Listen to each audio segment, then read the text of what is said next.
Harry, Meghan and their children returning to the UK for a reunion with the King, and a future Queen has life-saving surgery. Hello and welcome to Royal Briefing. We are back again for another episode. I'm Nicole Douglas, the entertainment editor at nine.com.au. And I'm Natalie Oliveri, royal reporter for nine.com.au. Nicole, it's been a massive fortnight of royal news. So much happening. Insane. It has been insane. We are trooping the colour, first of all. Royal Ascot. Royal Ascot. Royal Ascot. If you're a horse nut and a fashion nut, that's the event for you. I'm neither, so it wasn't the best. But I like trooping the colour. I know, yeah. Me too. But I think the best thing that's going to happen this week, obviously, we've got a reunion on our hands. Coming soon.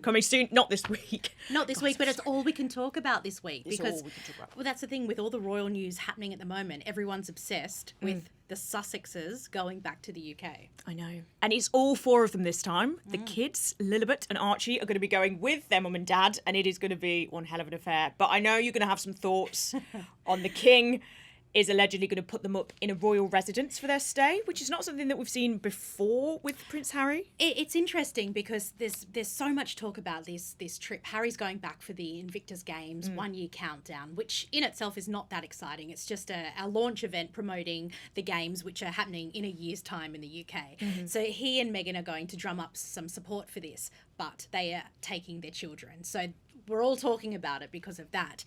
There's been such a big issue with Harry and the issue of his security, and, you know, he said it's been too dangerous to take Meghan and the children back to the UK until he gets his police protection sorted out. We still don't know the outcome of that government assessment, but apparently Harry feels now it's okay for Archie and Lily to come back with him and Meghan. But as you say, the King has offered some sort of royal residence to the Sussexes that they can stay in while they're in the UK. This is really good for family relations. Yeah. I understand that. But I do get a little annoyed that Harry and Meghan appear to be getting the perks of being a working member of the royal family after everything he said. There's been Spare, the Netflix documentary, the Oprah interview, and everything else that Harry and Meghan have done in between. There's been a lot of criticism directed at the King and his family and the monarchy as a whole. Yet they're still being able to be welcomed back and being put up in a palace or a grand home of some sort. We don't know which one yet. Where would you? I just think where would you rather them stay? A Holiday Inn? Like, where do you want it to go? Travel lodge, A travel lodge, a cheeky earlier. travel lodge. But I just think, do you know what? I hate to be absolute entertainment editor back again, but this is very much like the Beckham family feud. Yeah, And I hate these feud. Well, I do like it. I like covering them, but I'm hating these family feuds that just keep going on and on and on.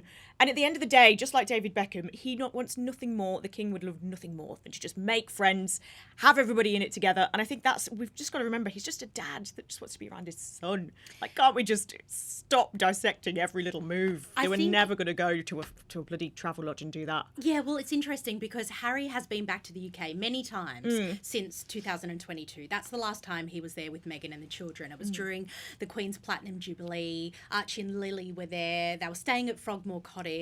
And this was where Harry and Meghan used to live when they were working royals. It was the home that the Queen gifted to them when they married.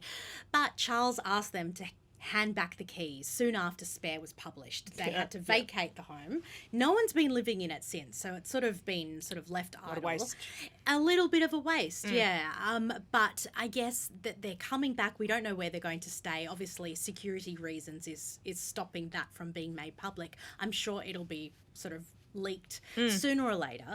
But I just think Harry and Meghan have done so much damage. They've whinged and complained about everything under the sun, yet they still get to go and, you know, live in relative luxury, I guess, instead of going to a hotel. And yeah, you ask where would they stay instead? Well, Harry has gone back to the UK many times.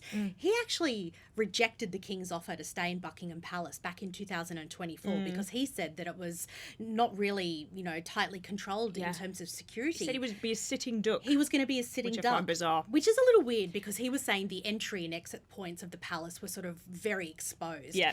So they're going to be staying in a private residence at this point. It could be Balmoral Castle in Scotland, a little bit far away, so I'm not sure about that. It could be Sandringham, which would take him close to Andrew Mountbatten Windsor, who has a home on Sandringham. But look, I just think it's a bit of a, Harry and Meghan damaging the monarchy, complaining, but they're still getting all the benefits of being a working royal. It's not. I don't think it's really a benefit. I just think it's just what should be done. At the end of the day, Harry probably didn't want to stay in Buckingham Palace because it would have been so unbelievably awkward. Regardless, I think the security thing is just a load of crap. I think it would have been so uncomfortable. What's he going to do? Wake up in the morning and have a poached egg after that book? It would have been insane. Yeah. So I think now he's got his children to think about at the end of the day. Yeah. And do you think we're going to finally see the faces of the children for the first time? There are two things with this. So firstly, Harry and Meghan want the children to see King Charles. Yeah. He's their grandfather. So I think absolutely that should happen. I also am sick of the feud. We've been talking about this feud for years now. So it would be nice for everything to be back to normal and everyone's happy. No one likes a family feud. But I do think there are fears, or I guess there are suspicions, that the Duchess of Sussex may use a reunion between her children and the King as some sort of publicity stunt. Okay, because Meghan would love nothing more, some say, and I sort of lean towards this opinion as well, that a photo of the King and Archie and Lilibet, either with or without Harry and her, would just be beamed around the world instantly. Everyone wants to see that photo of the King and his two US-based grandchildren. So I think that would be a really lovely thing if we got the photo, but I also think it's best to be left private because it could sort of be used to serve Meghan's publicity purposes. I really do think that Harry and Meghan's life in the US hasn't quite worked out the way they wanted. They're not as in demand as what they had hoped. They're pretty in demand. Look, I have to say, they're sort of, hired for red carpet appearances here and there, for awards events here and there, but really they're not commanding the high fees that everyone had sort of expected when they moved there 6 years ago. So I think for Meghan especially to remain relevant, and even Harry, they need that royal connection. They need the royal link. And a photo with the King would absolutely give them that. So I think this is why, I guess in the grand scheme of things, the King really should insist that that photo, if it happens at all, should remain private.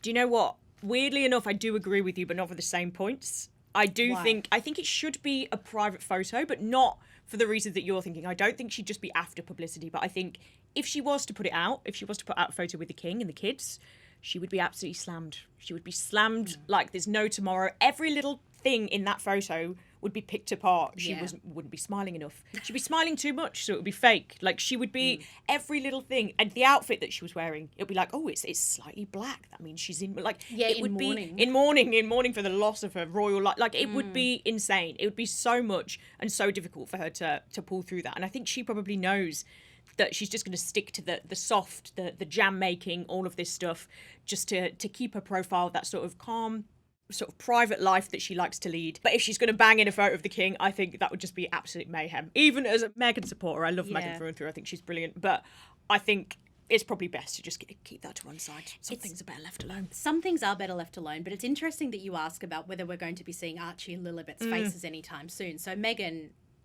she loves publicity. I'm going to say that. She's putting, why not? She puts photos of her children on Instagram all the time, but she does back of the head. We haven't really seen their full faces. Yep. I think Harry and Meghan know that has to change, or that will change at some point. Archie is 7, Lilibet is 5. They are getting older, so when they start to grow up and they're in school in the US, so that's a very different situation. But I think if they're taking the children back to the UK and potentially involving them in events, we will be seeing the children's full faces. And Harry and Meghan, they both said that they want to involve their children in the Invictus Games at some point, and that of course is the reason for their visit to the UK. So it's interesting to see whether Harry and Meghan will, I guess, put their children out there for the greater benefit of promoting Harry's baby, which is the Invictus Games. I think maybe they might keep them away from the public this time, but when it comes to the actual tournament happening in Birmingham next year, that's when Harry's really want to include his whole family. And of course he really wants the King to be involved in that event. Having the King at the Invictus Games would be huge publicity for Harry. But I think if he wants William to be involved, he's got, absolutely zero chance of that feud ending anytime soon, because I don't think William's going to forgive and forget. Okay, so now moving on to other huge royal news. So in recent days, the future Queen of Norway has just undergone a life-saving lung transplant surgery. I think you're best placed to sort of go through this a bit more. We've been writing about the Norwegian royals for a long time, and 2018 was when I first did a story about the Crown Princess being diagnosed with this chronic lung condition. Now fast forward to 2026 and she's just undergone a transplant, which is bizarre that we're even talking about a future queen having a lung transplant. I can't think of any other royals in modern history that have had... She's only 52. She's 52 and she's married to Norway's next king and he's also 52. So it's a very young couple. Look, she was put on the transplant waiting list only recently. 12 days later, the royal palace announced that she'd actually had that surgery and her doctors had said this was it. This was the only option she had left. She had 1 to 2 years left to live. Wow. So she needed the surgery. It's so interesting to us here in Australia because there is that Aussie link. Her daughter is Princess Ingrid Alexandra. So she left Sydney University a couple of weeks ago to be with her mother. And then just days later, she's had this surgery. So it's quite sad for us because we love a royal connection in Australia. And this princess was due to spend 3 years here studying at Sydney Uni. She's now switched to Oslo University. Oh, so she's not going to be returning back? She's on exchange now. But look, I have a suspicion that she won't be back because she's going to be needed in Norway. Her mother is out of action for a while she recovers. Her dad is now caring for her mother, as he should. Her grandparents, the king and queen, they're 89 and 88. They're elderly. They have health issues. So they're stepping back, doing what they can, but still, stepping back. So she needs to take on the bulk of responsibility. So I think we are unlikely to see her back in Sydney anytime soon. Hopefully one day she might come back. But what I find fascinating about this whole situation is that, going on in the background of the lung transplant and the health issues, Crown Princess Mette Marit's son, her elder son from a previous relationship, well, he's just been convicted of rape and he's been jailed for 4 years. So she's had to deal with, her life being at risk and her son being jailed. So what a huge burden it has on her and the entire royal family. I mean, he's appealing the sentence now. This is Marius Borg Høiby. He's appealing his 4-year verdict. So which means the whole rape trial, the assault trial, the entire criminal trial is going to be retried, basically, because that's what happens in Norway. It's very different here. So the Norwegian royal family has been dragged through, I guess they've been dragged through the mud with all these scandalous headlines in the past 2 years following his arrest and now the criminal trial. Well, it's all going to happen again. And it's just extraordinary that a royal family is experiencing this level of challenge. And now the burden, I guess, is on a 22-year-old princess to take on the bulk of royal duties.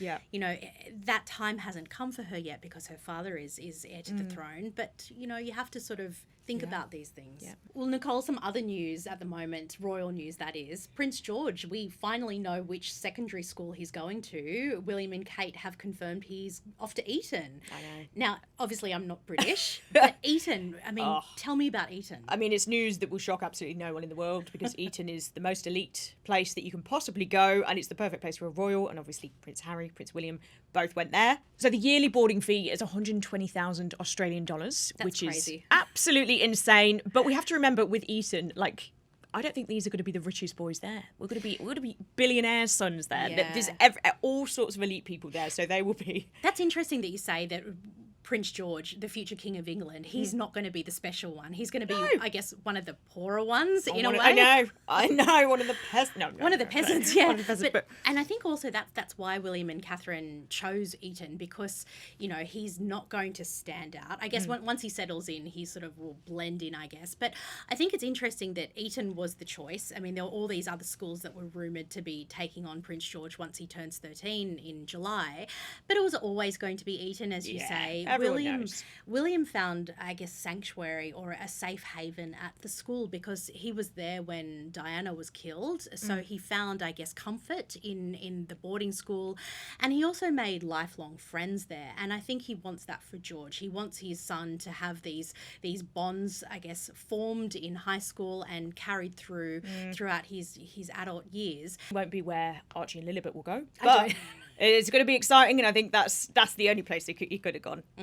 Elite. I can't wait for his first day, those photos. It's oh my God, the outfits to die for. Yeah. Absolutely beautiful. Fashion galore. It's going to be great. Now, another royal story that has been all over my feed this week. It's been so uncomfortable, and I hate anything to do with people being mean to Kate. There was a video of Kate with her kids in a carriage, and there was anti-royal protesters booing. Yeah, Talk so us this through. this was at Trooping the Colour. Yeah. And, the carriage procession took place before the famous balcony appearance. And, it's this group of anti-monarchy protesters who seem to be at every royal event. They've got their big yellow placards. They're protesting, the Epstein connection. They're protesting Andrew. They're protesting the money the royal family costs. Anything that they can get their hands on, they're sort of complaining about. Which they have the right to do. However, the thing that has annoyed many people is that they were protesting, booing and shouting things at Catherine and her 3 children as they rode past in the carriage. And what I love about this, though, is the glare that Kate gave them. You sort of just see her give this look. Yeah. And you could tell she's trying to protect her children. I mean, they're 12, 11 and 7 or 8. They don't know about, But it's moments like this they'll remember forever. And I think that's the most repulsive part of all of this. I'm all for protesting. Do what you want to do. If you don't agree with something, do it. But in front of these kids, and they're with their mum, and she clearly she must have been quite shocked. I think so. She looked very annoyed. I have to say, she looked very angry, and the look that she gave them, she can't say much. She can't say, "Hey, cut it out." But I think the look on her face, you could tell she was deeply uncomfortable. You could tell she was really trying to protect her children, as she should do as a mother. And I think these protesters, they should have just shut up when that carriage went past. Yeah. Fair enough. Start going on again, carrying on again when the king goes past or when Princess Anne. But when the children are going past, just. Because I think that just also shows a sign of what could be to come, because obviously Kate and William must be really scared to take their kids out to these public events. They're meeting loads of people, they're meeting the crowds all the time, and they probably don't think that protesters or anybody's going to say anything bad to them. But this almost shows that it could happen anytime, any place. Yeah. If they're willing to boo in a little kid's face, it could happen anytime. Yeah, what else will they do? Yeah, what else would they do? And it's these poor kids, they were just thrust into this family. They don't know. They don't know the difference. They don't. They're too young to understand all of that. Gross. Get a grip. Kate for life. Yeah, good on Kate, and I love her death stare. Good on her. Well, Nicole, I think that's it, and that's all we have time for. Thank you so much for watching Royal Briefing. You can catch all of our episodes on YouTube or on 9.com.au. Bye.